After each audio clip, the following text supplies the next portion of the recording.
ভারত এবং আইসিসিকে বড় রকমের বেকায়দায় ফেলে দিল পাকিস্তান। আইসিসি ভাবতেও পারেনি পাকিস্তান আসন্ন টি-20 বিশ্বকাপের শেষ মুহূর্তে এসে এমন একটি সিদ্ধান্ত নেবে।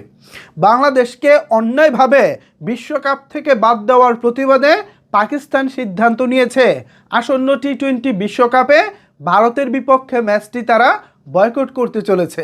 আর এই খবরেই আইসিসির জান যায় অবস্থা, কারণ বিশ্বকাপে একমাত্র ভারত পাকিস্তান ম্যাচ দিয়েই আইসিসি সর্বোচ্চ আয় করে থাকে, আর এই আয় দিয়েই আইসিসি ফুটানি করে। এবার সেই ফুটানিতে হাত দিয়েছে পাকিস্তান। এবার চান্দু বুঝবে কত ধানে কত চাল। আইসিসি এবং ভারত মনে করেছিল তারা যা সিদ্ধান্ত নেবে, তারা যা করবে সেটাই বাকি সদস্য দেশগুলো মেনে নেবে। শুরুতে সেটা মেনে নিলেও এখন কিন্তু ধীরে ধীরে আইসিসি এবং বিসিসিআই তথা ভারতীয় ক্রিকেট বোর্ডের পিরিত সম্পর্কে অন্যান্য সদস্য দেশগুলোর মনে অলরেডি একটা ক্ষোভ তৈরি হয়েছে।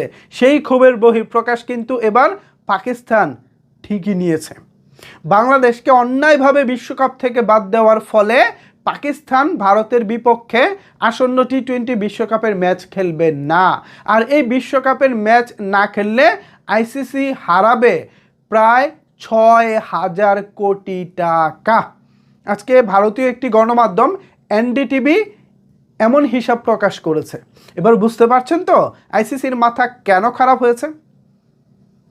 এখন আইসিসির সামনে রাস্তা দুটি রাস্তা খোলা। প্রথমত হচ্ছে বাংলাদেশকে পুনরায় বিশ্বকাপ খেলার সুযোগ করে দিতে হবে, এবং সেটা অবশ্যই শ্রীলঙ্কাতে দিতে হবে। এবং পাকিস্তানকে দ্বিতীয়ত হচ্ছে পাকিস্তানকে রাজি করাতে হবে, ঠিক আছে বাংলাদেশের জন্য তোমরা ম্যাচ বয়কট করেছিলে, ওকে বাংলাদেশকে নিয়েছি, এবার তোমরা খেলো। এই হচ্ছে আইসিসির হাতে রাস্তা। এই রাস্তাটা যদি আইসিসি মোটামুটি কাভার আপ করতে পারে তাইলে এবার বিশ্বকাপ জমজমাট হবে।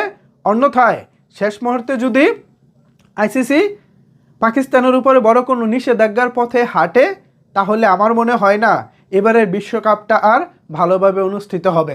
এখন পাকিস্তান আইসিসির গলার কাটা হয়ে দাঁড়িয়েছে, আর এবার এমন এক কাটা হয়ে দাঁড়িয়েছে যেটা আসলে আইসিসি না পারতেছে গিলতে, না পারতেছে ফেলতে।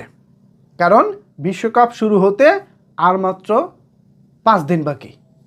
এই যে 6 তারিখ নাকি 7 তারিখ থেকে বিশ্বকাপ শুরু ফেব্রুয়ারির, সো বুঝতেই পারছেন আজকে ফেব্রুয়ারির 2 তারিখ। সব কিছু মিলিয়ে আইসিসি পড়েছে গ্যারাকলে। এখন দেখার বিষয় আইসিসি এই পরিস্থিতি কিভাবে সামাল দেয়। কি মনে হয় ভিউয়ার্স, আইসিসি কি আদৌ এই পরিস্থিতি সামাল দিতে পারবে বলে আপনি মনে করেন? এ বিষয়ে আপনাদের মতামত কি জানাতে পারেন নিচের কমেন্টস বক্সে। ধন্যবাদ সবাইকে এতক্ষণ আমার সাথে থাকার জন্য।